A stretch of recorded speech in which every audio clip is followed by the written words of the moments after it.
Good morning everyone. હું Tanvi Patadia. GPBS 2024 જે થવા જઈ રહ્યું છે રાજકોટમાં આ વર્ષે, તો એના અંતર્ગત જે સ્પોન્સર્સ છે એ લોકોની એક કોફી ટેબલ બુક બની રહી છે. તેના અંતર્ગત આજે આપણે રાજેશભાઈ પટેલનો ઇન્ટરવ્યુ કરવા જઈ રહ્યા છીએ. તો રાજેશભાઈ પટેલનું શું વિઝન છે, શું મિશન છે, તેઓની સફળતાની શું જર્ની રહી છે આજ સુધી, અને તેઓ જીપીબીએસ 2024 વિશે શું વિચારી રહ્યા છે તે હવે જાણીશું એમની પાસેથી. તમારી કંપનીનું શું નામ છે અને અત્યારે કયા ક્ષેત્રમાં અને કયા લેવલ પર કામ કરી રહ્યા છો? સૌથી પહેલા હું મારું નામ જણાવું કે માય સેલ્ફ રાજેશ કાસુંદ્રા. મારી કંપનીનું નામ કિંગ પોલીપ્લાસ્ટ પ્રાઇવેટ લિમિટેડ છે. અમે UPVC pipe fitting, CPVC pipe fitting, agriculture pipe fitting, SWR pipe fitting, column pipes આવી મોર દેન 1000+ પ્રોડક્ટ બનાવીએ છીએ. અને અમારું જો સેગમેન્ટ કહીએ તો પ્લમ્બિંગ છે, ડ્રેનેજ સિસ્ટમ છે, એગ્રીકલ્ચર છે અને સેનેટરી છે. અને કંપનીની શરૂઆત ક્યારે કરી અને કોણે કરી? મેં કંપનીની શરૂઆત 1996માં મેં અને મારા ભાઈઓએ કરી. કોઈ એવું ખાસ કારણ આ સેક્ટરમાં આવવા પાછળ?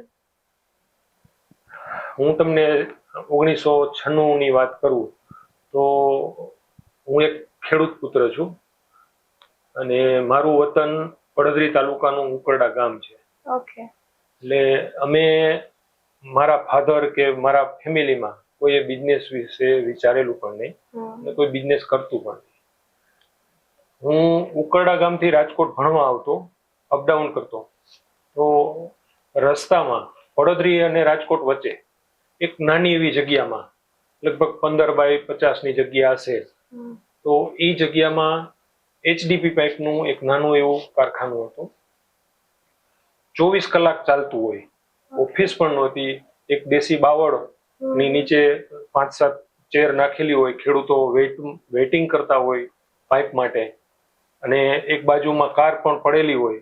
આ હું રોજ મારા ડેઈલીના રૂટમાં હું એને ઓબ્ઝર્વ કરું અને એના ઉપરથી મને પ્રેરણા મળી કે ખરેખર આવું કંઈક કરવું જોઈએ કે જેમાં માર્કેટનું કાંઈ ટેન્શન નથી અને સ્ટોક પણ રહેતો નથી, ખેડૂતો વેઇટ કરે છે.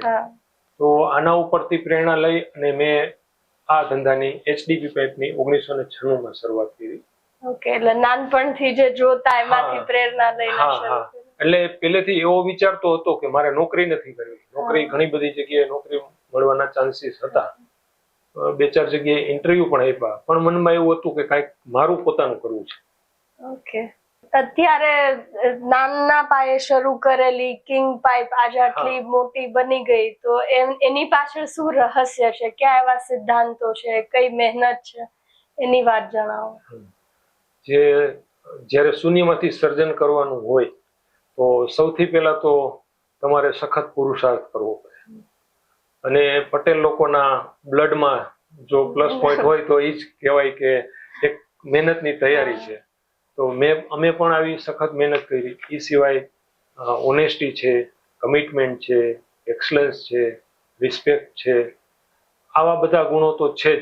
પણ મને જે સૌથી વધારે સફળતાનું રહસ્ય કોઈ લાગતું હોય તો તે છે ગ્રેસ ઓફ ગોડ. ભગવાનની કૃપા વિના પોસિબલ નથી. તમે તમારી સાઈડથી એવા કયા પ્રયત્નો કર્યા કે જેને લીધે આજે કિંગ પાઇપ એક જાણીતું ને માનીતું નામ બની શક્યું? મેં જે વાત કરી કે આવા ગુણો તમારામાં હોવા જોઈએ, તો એ ગુણ ફક્ત તમારામાં પોતાનામાં જ નહીં પણ તમારી સાથે કામ કરવાવાળા દરેક વ્યક્તિમાં હોય, અને એ ગુણો સાથે તમે તમારું બિઝનેસ નેટવર્ક ચલાવો તો 100% તમને એમાં સફળતા મળે. અમે પણ અમારા જેટલા પણ સ્ટાફ છે, અમારા નજીકના યા દૂરના, તો અમે એમને પણ આ રીતે જોડાવવાનો પ્રયત્ન કરીએ છીએ. ઓકે. પાસ્ટમાં કે છે ને કે સફળતાની સીડી ક્યારેય સહેલી નથી હોતી, તો એવા અનુભવો પણ થયા હશે કે જ્યારે એવું થઈ ગયું હોય કે હવે કાલે ઉઠીને શું થશે, કંપનીમાં ક્યારે એવી નિષ્ફળતા મળી હોય, તો ત્યારે તમે કઈ રીતે સ્ટેબલ રહ્યા, એવો કઈ પ્રસંગ હોય તો જણાવો. આમ એવો કોઈ સ્પેશિયલી પ્રસંગ નથી, પણ બિઝનેસમેન ને એન્ટરપ્રિન્યોર કે ઉદ્યોગ સાહસિક, યસ, એટલે સાહસ કરવાનું હોય તો સાહસમાં ક્યારેક સિદ્ધિ પણ મળે અને ક્યારેક નિષ્ફળતા પણ મળે. તો દરેક બિઝનેસમેનના જીવનમાં આવી કોઈ ને કોઈ નિષ્ફળતા આવી જોઈએ. મારા જીવનમાં પણ એવી ઘણી બધી નિષ્ફળતાઓ આવેલી છે, પણ હું એવું પર્ટિક્યુલર એક ઉપર ફોકસ નથી કરતો. પણ મને એવું લાગે છે કે કોઈ પણ સિચ્યુએશનમાં, કોઈ પણ પરિસ્થિતિમાં તમે એક માઇન્ડ શાંત રાખી અને પરિસ્થિતિમાંથી કેમ બહાર નીકળવું એનો વિચાર કરો તો 100% એમાંથી બહાર નીકળી શકાય છે. ભવિષ્યનું સપનું શું છે? કિંગ પાઇપના આપ ક્યાં જોવા માંગો છો? અમે 25/2/2018 રોજ અમારી કંપનીનું એક વિઝન લોન્ચ કર્યું હતું. અમે અમારા ઓલ ઇન્ડિયામાંથી આવેલા બધા જ ડિસ્ટ્રીબ્યુટર્સ, અમારા ફેમિલી મેમ્બર્સ, એ બધાની વચ્ચે લગભગ 1100 થી 1200 લોકોની વચ્ચે અમે અમારું વિઝન લોન્ચ કરેલું. અને અમારું વિઝન એવું છે કે 2030 સુધીમાં જે ભારતનું પીવીસી ઇન્ડસ્ટ્રી છે એમાં અગ્રગણ્ય સ્થાન મેળવવું છે અને 2000 કરોડનું ટર્નઓવર કરવું છે. આ મારું સપનું છે. ફેમિલી બિઝનેસ છે તો બધા એક સાથે કઈ રીતે વર્ક કરી શકો છો?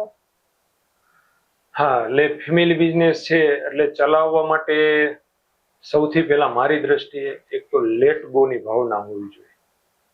જો દરેક વ્યક્તિ કોઈ પણ વાતને પકડી રાખે તો બિઝનેસમાં ડિસ્પ્યુટ થતા જ હોય. પણ જો તમે લેટ ગો ની ભાવના સાથે ચાલો તો ઘણા ખરા અંશે આમાંથી તમને મુક્તિ મળે છે. એ સિવાય અમે 3 ભાઈ છીએ તો અમારા ત્રણેયના અલગ અલગ ફિલ્ડ જ રાખી દીધા છે. એક માર્કેટિંગ સંભાળે, એક પ્રોડક્શન સંભાળે, એક ઓફિસ સંભાળે. તો એકબીજાના કામમાં કોઈ ઇન્ટરફિયર નથી કરતું, પોતપોતાની રીતે નિર્ણય લેવા માટે સ્વતંત્ર હોય છે. અને એ સિવાય કાંઈ મોટા જજમેન્ટ લેવાના હોય પોતાના જ ફિલ્ડમાં તો એકબીજાને જાણ કરે છે કે આપણે આમ કરીએ છીએ. તો એના લીધે કોઈ પ્રોબ્લેમ નથી થતો. નહીતર ઘણી વખત એવું જોવા મળતું હોય છે કે ભાઈઓ વચ્ચે ડિસ્પ્યુટ્સ હોય, એક આગળ વધે તો બીજાને નથી ગમતું. તો એવા સમયે તમે સાથે રહીને જે કાર્ય કરો છો તો તમારા 3 ભાઈઓ વચ્ચે એવો કયો સંપ છે કે કઈ ભાવનાને લઈને ચાલો છો? કે કંપની ફોકસ કરો છો, પ્રાયોરિટીમાં રાખો છો, કે ભાઈઓ વચ્ચે જ એટલો સંપ છે કે ક્યારે એવા પ્રશ્નો નથી થતા? નાના મોટા પ્રશ્નો તો થતા હોય, પણ અમારા 3 ભાઈઓ વચ્ચે સંપ પણ છે અને સમજણ પણ છે. અમે સ્વાધ્યાય પરિવાર સાથે જોડાયેલા છીએ અને પરમ પૂજ્ય દાદાના જે વિચારો છે એ વિચારોથી એટલા પરિપક્વ બન્યા છીએ કે ખરેખર જીવનમાં જો આગળ વધવું હોય તો એકતા હોવી બહુ જરૂરી છે. બીજા જે કંપનીમાં ડિરેક્ટર્સ હોય, બહારના વ્યક્તિઓ જે આપણી સાથે સંકળાયેલા છે, આપણી કંપની માટે કામ કરે છે, એ લોકો વચ્ચે સંપની ભાવના જળવાઈ રહે એના માટે શું કરવું જોઈએ? મેં જેમ કીધું એમ બધા જ ના વિચારો અલગ અલગ હોવાના, તો પોતપોતાના વિચારો અનુસાર થોડી ઘણી ચણભણ થાય તો એવા ટાઈમે તમે એને પકડી ન રાખતા લેટ ગો કરો ને તો સમય અને સંજોગ અનુસાર એ સ્ટેબલ થઈ જતું હોય છે અને તમે એમાંથી બહાર નીકળી જતા હોય છે.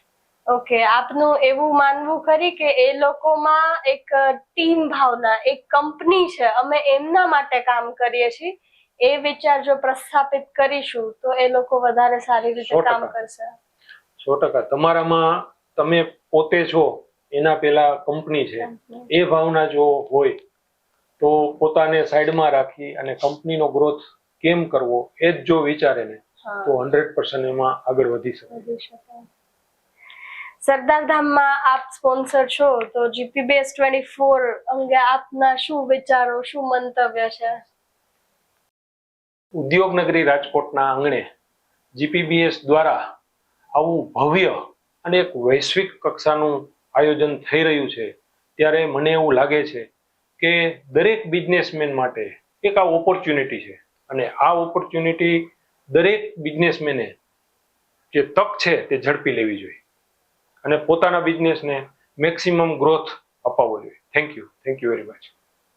આપ GPBS 2024માં ભાગીદાર થયા છો, અંતર્ગત આપે સ્પોન્સરશિપ આપેલી છે, તો આપને શું લાગે છે કે જીપીબીએસ માં ઇન્વોલ્વમેન્ટ થી તમારા બિઝનેસ ને કઈ ઊંચાઈઓ મળશે, તેનાથી તમને શું ફાયદાઓ થશે? અમે જીપીબીએસ 2024માં ગોલ્ડ સ્પોન્સર થયા ત્યારે આટલું બધું એક્સપેક્ટ નહોતું કરેલું, પણ ખરેખર જીપીબીએસ 2024 અંતર્ગત આ લોકોએ જે કેમ્પેન ચલાવ્યું છે, જે બ્રાન્ડિંગ એક્ટિવિટી કરે છે, તે ખરેખર બહુ જબરજસ્ત છે. મને જ્યારે પહેલી વખત વાત કરેલી ત્યારે આટલી બધી મોટું અમે બ્રાન્ડિંગ તમારા જે એક બ્રાન્ડને એક લેવલથી ઉપર લઈ જશું એવી કોઈ વાત નહોતી કરે, પણ ખરેખર આ લોકોએ અપેક્ષાથી પણ વધુ અમારી બ્રાન્ડને ઊંચાઈ પર લઈ જવાનો પ્રયત્ન કર્યો છે. બ્રાન્ડિંગ એક્ટિવિટી તો આ થશે જ, પણ જ્યારે અમે એમાં પાર્ટિસિપેટ થયેલા છે અને એક સ્પોન્સર ડોમમાં જ્યારે અમારા જ સ્ટોલથી આખા એક્ઝિબિશનની એન્ટ્રી થશે તો 100% જે પણ લોકો વિઝિટ કરશે તે અમારા સ્ટોલથી વિઝિટ કરશે. તો જે બિઝનેસ મળવાનો છે તો તે અમારા માટે એક જબરજસ્ત ઓપોર્ચ્યુનિટી છે એવું અમને ફીલ થાય છે, એવું લાગે છે. ઓકે.